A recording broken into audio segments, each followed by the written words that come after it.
தமிழகம் எங்கும் கிளைகள் கொண்ட அண்ணமால் institute of hotel management and hospital management படிப்பில் சேர்வதற்கான அட்மிஷன் நடைபெறுகிறது. முக்கிய செய்தி: கவின் உடலை வாங்க அவரது பெற்றோர்கள் ஒப்புக்கொண்ட நிலையில் நெல்லை அரசு மருத்துவமனை முன்பு போலீசார் குவிக்கப்பட்டிருக்கின்றனர். சாதிய ஆணவத்தினால் படுகொலை செய்யப்பட்ட கவினின் உடலை வாங்க பெற்றோர்கள் ஒப்புக்கொண்ட நிலையில் நெல்லை அரசு மருத்துவமனையில் போலீசார் பாதுகாப்பிற்காக குவிக்கப்பட்டிருக்கின்றனர். கொலைக்கு காரணமானவர்களை கைது செய்ய கோரி உடலை வாங்க மறுத்த பெற்றோர் தற்போது உடலை வாங்க ஒப்புக்கொண்டிருக்கின்றனர். இது தொடர்பான விவரங்களை வழங்குவதற்காக நமது செய்தியாளர் ஆல்வின் இணைப்பில் இணைகிறார். ஆல்வின், வணக்கம்.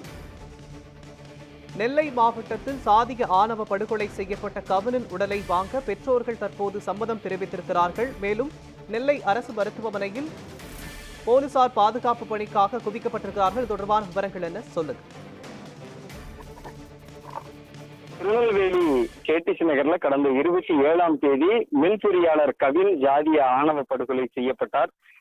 மாற்று சமூகத்து பெண்ணை காதலித்ததாக அந்த காதலியினுடைய சகோதரன் சுர்ஜித்தால் வெட்டி படுகொலை செய்யப்பட்டார். இந்த விவகாரத்துல சுர்ஜித் கைது செய்யப்பட்டு குண்டர் சட்டத்தின் கீழ் அடைக்கப்பட்டிருக்கக்கூடிய நிலையில அவரது தந்தை உதவி ஆய்வாளர் சரவணனும் கைது செய்யப்பட்டு சிறையில் இருக்கிறார். ஆனால் இதுநாள் வரை அவரது உடலை பெறாமல் உறவினர்கள் போராட்டம் நடத்தி வந்தார்கள். குறிப்பாக 2 உதவி ஆய்வாளர்கள், அந்த காதலியினுடைய பெற்றோரும் கொலையாளியினுடைய பெற்றோருமான 2 உதவி ஆய்வாளர்களை கைது செய்ய வேண்டும் அப்படிங்கிறதா கோரிக்கையா இருந்தது.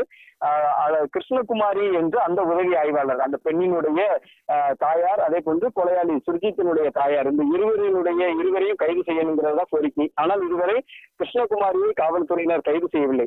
வழக்கினுடைய விசாரணை சிபிசிஐடிக்கு மாற்றப்பட்டு விட்டது. இப்படிப்பட்ட நிலையில தான் பல்வேறு கட்ட பேச்சுவார்த்தைகள் அரசு தரப்பிலிருந்து தொடர்ந்து வருவாய்த்துறை அதிகாரிகள் வருகிறது. பேச்சுவார்த்தை நடத்தியதனுடைய அடிப்படையில ஒரு சுமூக முடிவு எட்டப்பட்டு அவரது உடலை பெற்றுக் கொள்வதற்கு உறவினர்கள் இன்றைய தினம் சம்மதம் தெரிவித்திருக்கிறார்கள்.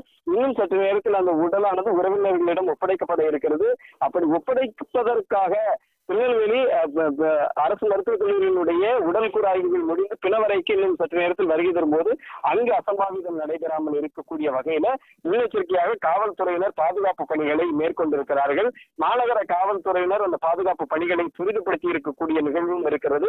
எனினும் உடலை பெற்று இங்கிருந்து சொந்த ஊரான ஏறத்தாழ திருநெல்வேலியில் இருந்து 40 கிலோமீட்டர் தொலைவில் இருக்கக்கூடிய அந்த ஆறுமுகமங்கலத்திற்கு கொண்டு செல்லும் வரையில தேவையான பாதுகாப்பு ஏற்பாடுகள் என்பது காவல்துறையினுடைய சார்பில் செய்யப்பட்டு இருக்கிறது.